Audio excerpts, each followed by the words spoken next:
149 मुंब्रा कळवा विधानसभा मतदारसंघातील महायुती पुरस्कृत शिवसेना, भाजपा, आरपीआय, आठवले गट, आरपीआय, कवाडे गट, राष्ट्रवादी काँग्रेस पार्टीचे लोकप्रिय उमेदवार नजीम मुल्ला यांच्या प्रचारार्थ शमशादनगर मुंब्रा येथे धनंजय मुंडे यांची जाहीर सभा आयोजित करण्यात आली होती। या जाहीर सभेला मतदारांनी प्रचंड प्रतिसाद दिला। यातही महिलांची संख्या लक्षणीय दिसत होती।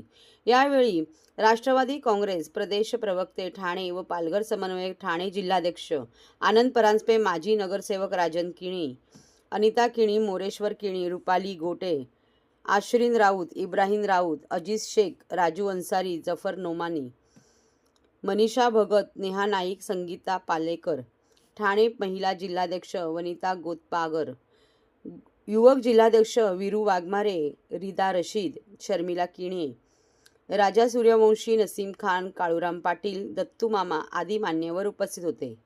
जे स्वतःला लोकांपेक्षा मोठे समजतात, भगवान ईश्वर अल्लापेक्षाही मोठे समजतात, त्यांना त्यांची जागा दाखवायची हीच वेळ आली आहे। कळवा मुंब्र्याची ही लढाई गुरु शिष्याची लढाई नाही, तर योग्य अयोग्याची लढाई आहे। सत्य असत्याची लढाई आहे, धर्म अधर्माची लढाई आहे। नजीबभाईंची ही लढाई लढण्यासाठी मी अर्जुन बनून आलो आहे। जितेंद्र आव्हाड हा माणूस दुतोंडी आहे। जितेंद्र आव्हाड यांनी भाजप बरोबर जाण्यासाठी पत्रकावर सही केली होती। सही करताना विधान परिषदेची मागणीही आव्हाड यांनी केली होती, पण नंतर दादाच्या भीतीने सही केली अशी पलटी मारली। टोरंट कंपनीकडून इलेक्ट्रिकचा पैसा खाणाऱ्याला पराभूत करा, मग मीही टोरंट कंपनीला ठेवणार नाही असे वचन देतो।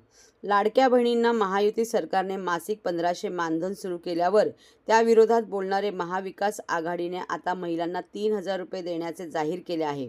पण ज्या कर्नाटक, तेलंगणा, हिमाचल प्रदेश येथून ही कल्पना आणली, तेथील निवडणुका संपल्यावर 3000 रुपये देण्याची योजना बंद झाली। महाराष्ट्रातही माता भगिनींची महाविकास आघाडीकडून अशीच फसवणूक होऊ शकते। मुंब्रा कळव्याच्या विकासासाठी नजीबभाईंना निवडून आणण्याची हीच वेळ आहे। येत्या 20 तारखेला घड्याळासमोरील बटन दाबून नजीबभाईला विजयी करा असे आवाहन महाराष्ट्र राज्याचे कृषी मंत्री व राष्ट्रवादी काँग्रेसचे स्टार प्रचारक धनंजय मुंडे यांनी मतदारांना केले। इतके दिवस आपण दिसलो आणि एक व्यक्ती देशाचं, धर्माचं, वेगवेगळ्या पद्धतीचं राजकारण करून इथल्या लोकांची मतं घेतात, इथल्या लोकांना फसवायचं आणि त्यांच्यावर विरोध करायचा। आता हे लोकांच्या लक्षात आलंय, मग परिवर्तन होणार आणि नजीब मुल्ला इथले आमदार। सर, तुम्ही भाषणामध्ये एक उल्लेख केलेला आहे, ज्यावेळेस भाजपला समर्थन द्यायचं होतं किंवा सरकारला समर्थन द्यायचं होतं, त्यावेळेस काय नेमकी घटना घडली होती? तुम्ही सविस्तर समोर घेते, त्याच्या पलीकडे आणखी सविस्तर सांगायचं तर फार वेळ लागेल। विस्तृत शब्दानिशी सांगू शकतो काय नेमकी ती घटना? घटना काय की ज्या वेळेस मी भाषणात सांगितलं तोच मुद्दा जर घेतला, एक सरळ 53 आमदारांच्या सह्याचा विषय देऊन भारतीय जनता पार्टीला समर्थन देण्याचा राष्ट्रवादी काँग्रेस पार्टीचा आदरणीय पवार साहेबांच्या परवानगी हा जो झाला, 53 आमदारांच्या सह्या, त्याच्यात जितेंद्र आव्हाडांची सही होती, ते सगळं होणार असं लक्षात आल्यानंतर माननीय अध्यक्ष विधानसभेचे यांच्या चेंबरमध्ये, अँटी चेंबर, माननीय मुख्यमंत्री, माननीय उपमुख्यमंत्री देवेंद्र भाऊ, अजितदादा, छगन भुजबळ साहेब, मी, आणखीन 1-2 मान्यवर नेते आणि इथले आमदार होते। त्यावेळेस ही परिस्थिती सत्य होणार हे लक्षात आल्यावर हात जोडून अशी काय दया करा म्हणत होतं किंवा माझं तर आता मतदारसंघ गेला, आता तुम्ही मला विधान परिषदेत ही वस्तुस्थिती एक शब्द सर, मुंब्रा में जो है बीजेपी का टैग ज़्यादा इस्तेमाल किया जा रहा है और मुल्ला को जो है बीजेपी का फेस बताया जा रहा है, जिसकी वजह से जो है काफ़ी ज़्यादा यहाँ पर चर्चा हो रहा है। देखिए मैं ये नहीं मानता कि आप जिस तरीके से बता रहा हूँ, शायद यही तो चीज़ें है कलवा मुंब्रा में होता है। एक चीज़ का, एक पक्ष का, एक विचारधारा का विरोध बताना और गरीबों का वोट लेना, गरीबों को और गरीब करना और खुद ने अमीर बनना, इसके लिए ये भी जो जिस तरीके से राजनीति हो रही है ये बंद होनी चाहिए। सर, इस पे नीतीश राणे ने जो हाल ही में बयान दिए थे, जो अपना जीतेंगे 23 तारीख के बाद तो मस्जिदों से आप भूरे उतार लो, ऐसा करके भी मतलब कहीं ना कहीं से देखिए इस चुनाव में की जा रही है, इसको लेकर इस चीज का हमने कभी समर्थन नहीं किया। हमारे पार्टी ने समर्थन नहीं किया। इस चीज का विरोध राष्ट्रवादी कांग्रेस पार्टी के हमारे नेता अजीत दादा ने भी किया और उन्होंने जो बात की हम कार्यकर्ता भी उस पर ठाने। सर, आमदार जितेंद्र रावत का कहना है कि अपोजिशन जो है हमेशा मेरा नाम लेके ही स्पीच करके हम उन लोगों की बुराई नहीं करेंगे, हमने सिर्फ डेवलपमेंट पे काम किया और इसी का अब बुराई करने में शायद डर लगता होगा, इतने दिन तो बुराई करते आए, हवा का रुख तो समझ में आता है, इससे डरना तो पड़ता है। महाराष्ट्रातील भगिनींना आधार देणारी राज्य शासनाची मुख्यमंत्री माझी लाडकी बहीण योजना। या योजनेअंतर्गत अल्प उत्पन्न गटातील 21 ते 65 वयोगटाच्या भगिनींना मिळणार दरमहा 1500 रुपयाची मदत। अर्ज करण्यासाठी 31 ऑगस्ट 2024 पर्यंत मुदतवाढ। कुटुंबाचं वार्षिक उत्पन्न 2.5 लाख रुपयांपेक्षा कमी असलेल्या महिला पात्र। कुटुंबाकडे पिवळं किंवा केशरी रेशन कार्ड असल्यास उत्पन्नाचा दाखला आवश्यक नाही। पांढरं रेशन कार्ड असेल किंवा रेशन कार्ड नसेल तर कुटुंबाचं वार्षिक उत्पन्न 2.5 लाखांपेक्षा कमी असल्याचा दाखला आवश्यक। योजनेसाठीचा ऑनलाईन अर्ज नारी शक्ती दूत ॲपवरून किंवा पोर्टलवर भरता येईल। ज्या भगिनींना ऑनलाईन अर्ज भरता येत नसेल त्यांच्यासाठी अंगणवाडी, ग्रामपंचायत, वॉर्ड ऑफिस, सेतू सुविधा केंद्रामध्ये किंवा आशाताई बचत गटाच्या CRP यांची मदत उपलब्ध। आता आपल्याला अभिमानाने म्हणता येईल, सुखी आणि सुरक्षित आहे माझी लाडकी बहीण।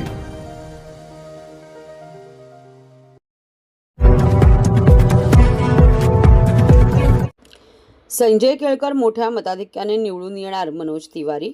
आम्ही सिनेमा करतो, गाणी गात असतो, मात्र आज आमच्या सगळ्यात मोठा उद्देश आहे की गरिबांना चांगले दिवस यावेत। मोदी सरकारने काही समस्या सोडवल्या आहेत, काही सोडवायच्या आहेत। त्यासाठी आपल्या सर्वांना एकजूट होऊन राज्यात पुन्हा महायुतीचे सरकार आणायचे आहे। मोदी यांना डबल इंजिनची भेट द्यायची असल्याचे आवाहन सिने अभिनेते मनोज तिवारी यांनी केले। ठाणे शहर विधानसभेचे उमेदवार विद्यमान आमदार संजय केळकर हे राज्यात मोठ्या मताधिक्याने निवडून येतील अशी खात्री त्यांनी दिली। मंगळवारी सायंकाळी केळकर यांच्या प्रचार रॅलीला मनोज तिवारी यांनी उपस्थिती लावली होती। यावेळी ते उपस्थितांना संबोधित करताना बोलत होते। इतर आमदारांनी PA ठेवले आहेत, परंतु केळकर हे जनसेवक आहेत, ते थेट सर्वांना भेटतात, हा त्यांच्या मनाचा मोठेपणा असल्याचेही त्यांनी सांगितले। त्यामुळे महायुतीसाठी मतदानासाठी मोठ्या संख्येने बाहेर पडा असे आवाहनही त्यांनी केले। महायुतीचे सरकार आल्यानंतर लाडक्या बहिणींची दिली जाणारी रक्कम ही 2100 रुपये केली जाणार आहे। सरकार आल्यावर भ्रष्टाचार समूळ नष्ट केला जाईल। आशा वर्कर यांना 1500 रुपये दिले जाणार आहेत। भाजपवाले जे बोलतात ते करतात, हे यापूर्वीच्या निर्णयावरून देखील दिसले आहे। त्यामुळे तुम्हाला देखील आता विश्वास दाखवून महायुतीला निवडून द्यायचे आहे असे आवाहनही त्यांनी केले। एक रहेंगे तो नेक रहेंगे आणि सेफ रहेंगे असा नाराही त्यांनी यावेळी दिला। मागील काही दिवसापासून ठाणे शहर विधानसभा मतदारसंघात विविध ठिकाणी संजय केळकर यांच्या प्रचाराचा धडाका सुरू आहे। ठिकठिकाणी त्यांच्या रॅलीला उत्स्फूर्त प्रतिसाद मिळत आहे। मंगळवारी तर त्यांच्या रॅलीला प्रसिद्ध अभिनेते तथा भाजपचे नेते मनोज तिवारी यांनी हजेरी लावली होती। सायंकाळी 5 ते 7 या कालावधीत केळकर यांची रॅली मानस आनंद सोसायटी, डोंगरीपाडा, शिवसेना शाखा डोंगरीपाडा, शुक्ला नाका, निसर्ग तपोवन, उपवन सोसायटी, कमिशनर बंगला, पातलीपाडा या मार्गावर रॅली गेली। प्रत्येक ठिकाणी केळकर यांच्या रॅलीचे जंगी स्वागत करण्यात आले। हम करत रहा। अरे वाह, इधर भी बहुत लोग आ गए। दीदी बहने मेरी, भैया लोग, आप सब लोग को, छोटे छोटे बच्चे, थावले सर हो, ये पूरा मिल करके हम सभी लोगों को एकता के साथ एक बार फिर से महाराष्ट्र में महायुति की सरकार बनानी है। मोदी जी को डबल इंजन देना है और हम यही प्रार्थना करब हमारे संजय केलकर दादा पूरे महाराष्ट्र में इनके जीत का नया रिकॉर्ड बनना चाहिए। इसके लिए हम लोग काम करें। आप देखो, ये सबसे डायरेक्ट मिलते, सब लोग तो PA रख के मिलेला, संजय केलकर PA पर भी नहीं, डायरेक्ट आप आ जाओ, आपके साथ मिलते हैं, बैठता है आपका भाई बनके, आपका बच्चा बनके। तो ऐसे लोगों के लिए थोड़ा सा पेन लेना। 20 नवंबर को चुनाव है।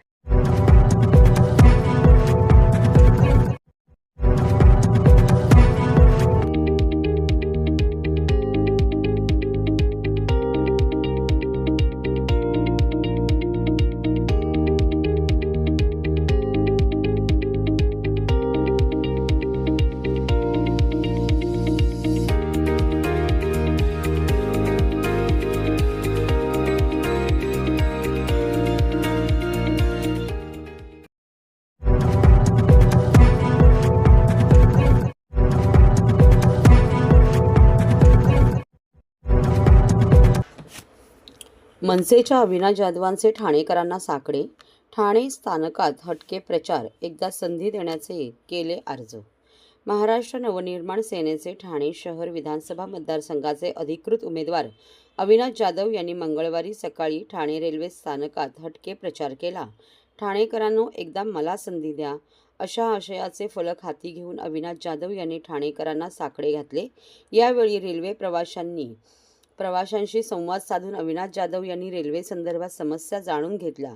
दरम्यान अविनाश जाधव यांच्या हटके प्रचाराची रेल्वे प्रवाशांमध्ये जोरदार चर्चा सुरू आहे. भारतात पहिली रेल्वे बोरीबंदर मुंबई ते ठाणे स्थानकादरम्यान धावली. अशा या ऐतिहासिक ठाणे रेल्वे स्थानकातून दररोज लाखो प्रवासी नोकरी आणि व्यवसायानिमित्त प्रवास करतात. ठाणे स्थानकाचा पश्चिमेकडील भाग ठाणे शहर विधानसभा क्षेत्रात येत असल्याने स्टेशन परिसर ते नौपाडा, जुने ठाणे या भागात नेहमीच वाहनांची वर्दळ असते.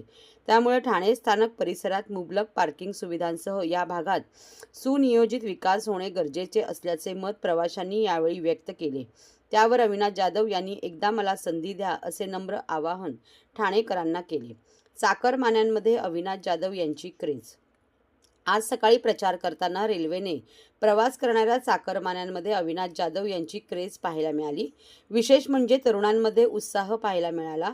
यावेळी महिला तरुण वर्गाला जाधव यांच्या सोबत सेल्फी काढण्याचा मोह काही आवरला नाही.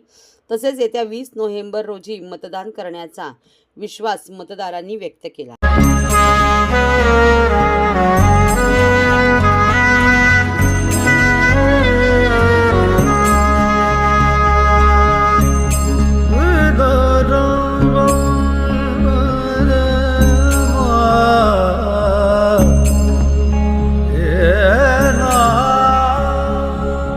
मनाशी ध्यास घेऊन आज तुडावा वाट तू, झोकून देर तुझ तू सार तुडावा वाट तू. धगधगता श्वास आता बेभान पेटू दे, पडू दे पाऊल पुढं,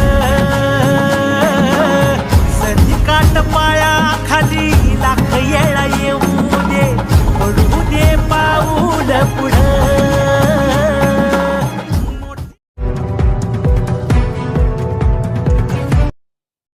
महाविकास आघाडीचे उमेदवार राजन विचारे यांची महाविजयाची प्रचार यात्रा घरोघरी. शिवसेना उद्धव बाळासाहेब ठाकरे आणि महाविकास आघाडीचे ठाणे शहर विधानसभेचे उमेदवार राजन विचारे यांच्या महाविजयाची प्रचार यात्रा आज घरोघरी पोहोचली. शिवसेनेचे निष्ठावंत उमेदवार राजन विचारे यांच्या स्वागतासाठी चौकाचौकात जोरदार मोठी गर्दी पाहायला मिळाली. शिवसेना जिंदाबाद, उद्धव ठाकरे आज बडो, कोण आला रे कोण आला, ओरिजिनल शिवसेनेचा वाघ आला या जयघोषाने संपूर्ण प्रचार दणाणून गेला. तीच निष्ठा, तोच उत्साह यावेळी शिवसेना आणि महाविकास आघाडीच्या कार्यकर्त्यांमध्ये पाहायला मिळाला. विधानसभा निवडणुकीच्या प्रचाराचा शेवटचा टप्पा सुरू झाला असून येत्या 20 नोव्हेंबर रोजी मतदान पार पडणार आहे. ठाणे शहर शिवसेना आणि महाविकास आघाडीचा गड असून गेल्या अनेक वर्षात या मतदारसंघाचे नेतृत्व शिवसेनेने केले आहे. धर्मवीर आनंद दिघे यांच्या नेतृत्वाखाली या भागात शिवसेनेचा खासदार आमदार राहिला आहे.